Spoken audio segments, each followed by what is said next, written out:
Dear brothers and sisters, Happy Easter. Blessed be the Almighty, Father and Son and Holy Spirit. পোপের প্রয়াণ অথবা স্বেচ্ছায় পদত্যাগের পর Catholic church এক নতুন নেতা নির্বাচন করে। এই নির্বাচন কোনো সাধারণ নির্বাচন নয়, বরং এটি শত বছরের প্রাচীন রীতি যা কঠোর গোপনীয়তায় পালন করা হয়। কার্ডিনালরা একত্রিত হন ভ্যাটিকান সিটিতে নতুন পোপ নির্বাচনের জন্য। এই আয়োজন স্যাডে ভিকান্তে নামে পরিচিত।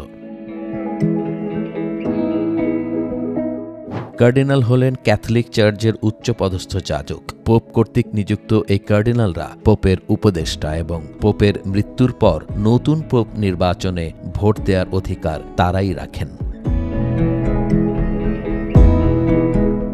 পোপ নির্বাচনের মূল কেন্দ্র হল সিস্টেন চ্যাপেল। নির্বাচনের পূর্বে সবাই বাইরে যাও বলে ঘোষণা করা হয়। এরপর চ্যাপেলের দরজা বন্ধ করে দেওয়া হয়। বাইরের জগতের সাথে সকল যোগাযোগ বিচ্ছিন্ন করা হয়। মোবাইল ফোন, টেলিভিশন সব কিছুই তখন নিষিদ্ধ এখানে। এমনকি কেউ আড়ি পাচ্ছে কিনা সেদিকেও কড়া নজর রাখা হয়। কার্ডিনালরা এই গোপনীয়তা রক্ষা করেন। কেউ এর অন্যথা করলে চার্চ থেকে বহিষ্কারের মতো কঠোর শাস্তি পেতে হয়। যাদের বয়স ৮০ বছরের নিচে সে কার্ডিনালরা প্রত্যেকে একটি সাদা কাগজের টুকরায় তাদের পছন্দের প্রার্থীর নাম লিখেন। এই প্রক্রিয়া কয়েক দিন ধরে চলে এবং প্রতিদিন একাধিকবার ভোট অনুষ্ঠিত হয়, যতক্ষণ না কোনো প্রার্থী 2/3 ভোট অর্জন করতে পারেন।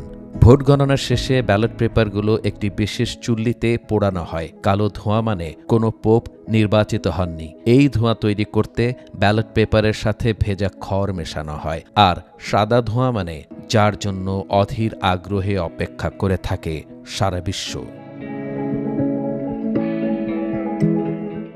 একসময় পোপ নির্বাচনে দীর্ঘ সময় ব্যয় হতো, এমনকি কয়েক বছরও লেগে যেত। বর্তমানে ততটা সময় লাগে না। সাদা ধোঁয়া আকাশে ভেসে ওঠার কিছুক্ষণের মধ্যে সেন্ট পিটার্স ব্যাসিলিকার বারান্দা থেকে ঘোষণা করা হয়, আমাদের একজন পোপ আছেন। এরপর বিশ্ববাসী প্রথমবারের মতো জানতে পারে নতুন পোপের নাম এবং তিনি সবার উদ্দেশ্যে বাণী প্রদান করেন। এই মুহূর্তটি ক্যাথলিক বিশ্বের জন্য এক নতুন দিনের সূচনা করে। মোহাম্মদ নেসার, বাংলাদেশের খবর।